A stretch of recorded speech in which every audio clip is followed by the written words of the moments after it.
Okay, sorry. We'll get there. I was saying the first piece was experimental, really. I just wrote it. I wanted to see what would happen, and it's called Nature Showed Its Face, Sneaking in Disguised. In vast blue scapes, in purple mountains and seas rushing in, waving away the few remaining stars in imperious gestures, gathers up her gown of silk flowers and gold taffeta, or I with the wind. He blew all night in the thickets, scaring squirrels from their midnight feasts. When the sun opens her polyphemus eye and gives the moon a basilisk stare, startled, I watch from my bleary-eyed window, spider trapped in a moonlit room. Do I really want to rediscover what were the mysteries upended in earthquakes? Why fish shiver under the sea when all is calm and fishermen are asleep? I rescue flies from their webs as they glisten in the dawnlight. A spider takes its last supper amidst ancient cobwebs. I open my window, watching fleeting clouds smother the last moon shadows. I'm devoid of dreams. It's merely a crime scene here of tangled corpses. And my God, the next two are from Robert's workshop, which is a new thing we've started. This one's called Let's Share Time.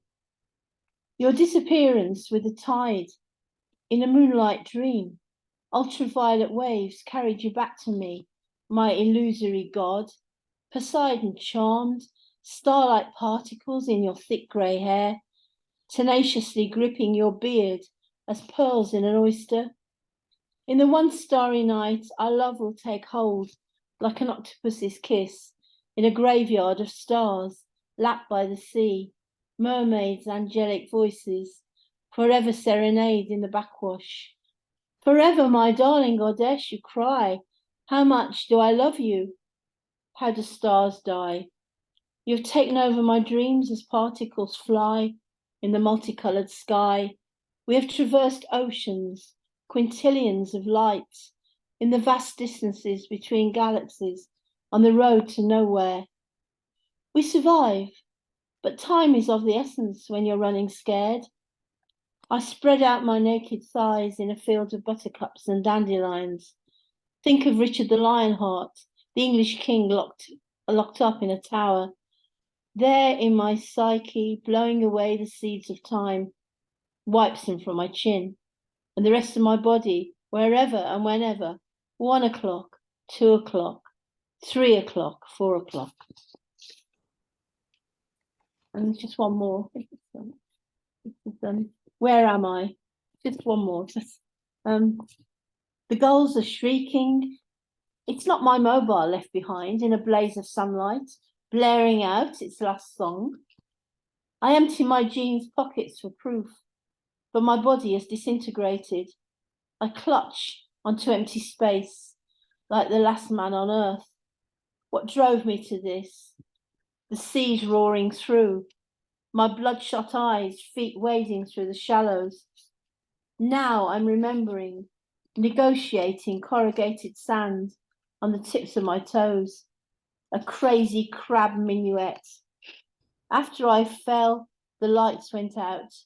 I was formed in darkness, displayed in a slanting mirror, crescent moon above the horizon, visions in a wild garden, out of touch with reality, like the beast set in aspic, trying to seize a red rose, a death pact with a demon lover, with an insatiable appetite. Am I dreaming? Is this suicide? A black-winged moth visits me priest-like, but I don't see him. Vivid colours painting my retina to the edges. Pray for me at least, but not now. I'm overwhelmed by the scent of lavender, tossed into my lap by the incoming tide, a blissful reawakening, carrying me off to promises of fresh dreams and sweet horizons, the eroticism of the beast.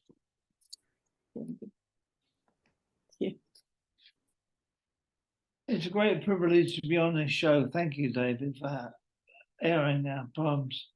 week after week. It's a privilege to be on with John and Karen, after John and Karen, and the rest of you good people. I've got a new poem called Listening to the Radio.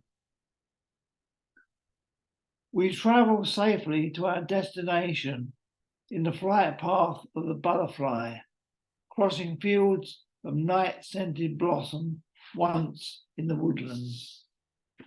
Every evening on Nashville radio, we even heard background noise, recalling the Washington, D.C. monument and the first moon landing. My mother said she was going to her room on the first floor, listening to his music on the radio, singing in my kindergarten. We traveled safely to our destination, gazing from the bay windows, crossing fields of night blossom, once a refugee on pilgrimage. Every evening on our journey home from beyond the churchyard, crossing fields to a river bridge, watching sticklebacks swim.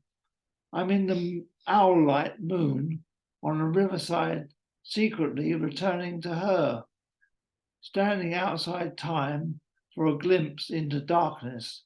It's warm in her arms, arriving in the neighborhood, alive to the smoke, circling around the radio station in Nashville, Tennessee, listening to his new record, On Top of Old Smoky, a broadcast my mother said she was going to call me later from Memphis.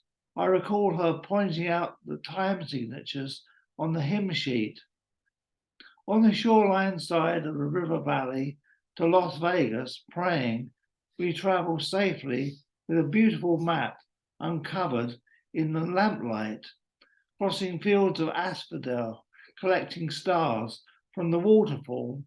Every evening on Nashville radio, we're tuning in to dance and sing, kettle drums and multi-tracking satellites in the kitchen over again.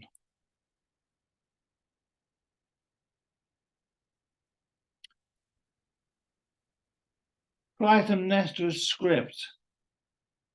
Ithaca is a good day's journey from beyond the maelstrom, the old Epicurean world, far away in Egypt. Gaza flotilla witnessing the destruction of children, remembering who fought at Stalingrad and Marathon, listening to the radio wavelengths from Alexandria, the constellation of Gemini in the unattainable sky, navigating through Scylla and Charybdis to Orion, journeying back to Constantinople beyond Earthlight, descendants of Chaldea, astrologers and soothsayers, remember Capulet's fictitious tomb in an inner sanctum, journeying back to Jerusalem after Thanksgiving, recalling the Basque Revolution, singing Magnificat, the catafalque carried through the Vatican City, remembering who fought at Troy and Gallipoli. Ithaca is a good day's journey from beyond the maelstrom, the old Epicurean world, far away in Egypt. Thank you very much. Cheers. Cheers. Thank you, David.